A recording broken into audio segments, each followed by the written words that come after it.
សម្ដេចធិបតីស្នើឲ្យសមាគមធនាគារនៅកម្ពុជានិងសមាគមមីក្រូហិរញ្ញវត្ថុកម្ពុជាជួយសម្រួលបន្ទុកបំណុលដែលជាប់ជំពាក់ដល់ពលករខ្មែរត្រឡប់មកពីថៃវិញ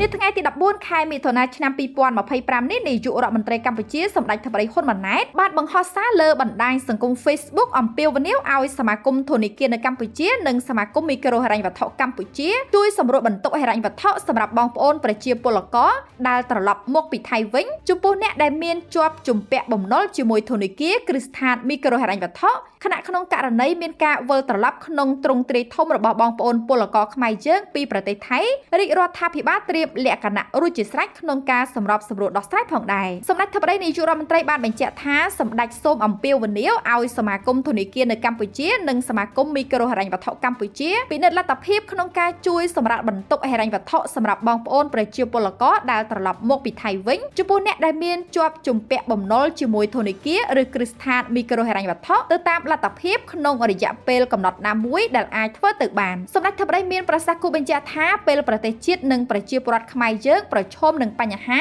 ស្មារតីសាមគ្គីឯកភាពជាតិនិងការជួយគ្នាទៅវិញទៅមកគឺជាចំណុចខ្លាំងរបស់ប្រជាជាតិខ្មែរយើងសូមបញ្ជាក់ថារាជរដ្ឋាភិបាលបានត្រៀមរួចជាស្រេចនៅក្នុងករណីមានការវិលត្រឡប់ក្នុងទ្រង់ទ្រាយធំរបស់បងប្អូនពលករខ្មែរពីប្រទេសថៃដោយសម្ដេចធិបតីបានបញ្ជាឲ្យក្រសួងស្ថាប័នពាក់ព័ន្ធកងកម្លាំងប្រដាប់អាវុធគ្រប់ប្រភេទនិងរដ្ឋបាលខេត្តជាប់ព្រំដែនថៃទាំង7ត្រៀមសម្របសម្រួលការឆ្លងកាត់ព្រំដែនការស្នាក់នៅបណ្ដោះអាសន្នការហូបចុកនិងថែទាំព្យាបាលសុខភាពបឋមជូនបងប្អូននៅតំបន់ព្រំដែនជាមួយគ្នានេះក្រសួងការពារជាតិកងទ័ពជើងគោកសាលារាជធានីភ្នំពេញត្រៀមរថយន្តដើម្បីដឹកបញ្ជូនបងប្អូនពីព្រំដែនត្រឡប់ទៅស្រុកកំណើតចំណែកក្រសួងការងារនិងបណ្ដុះបណ្ដាលវិជ្ជាជីវៈក៏ត្រៀមជួយស្វែងរកការងារក្នុងប្រទេសជូនបងប្អូនដែលត្រឡប់មកវិញដោយបច្ចុប្បន្ននៅក្នុងប្រទេសយើងនៅខ្វះកម្លាំងពលកម្មរាប់ម៉ឺននាក់ចំណែកឯក្រសួងសេដ្ឋកិច្ចនិងហិរញ្ញវត្ថុក្រសួងស្ថាប័នពាក់ព័ន្ធក៏ត្រៀមលក្ខណៈក្នុងការជួយអន្តរាគមន៍ដល់បងប្អូនពលករខ្មែរដែលត្រូវត្រឡប់មកវិញក្នុងការសម្រួលជីវភាពប្រចាំថ្ងៃ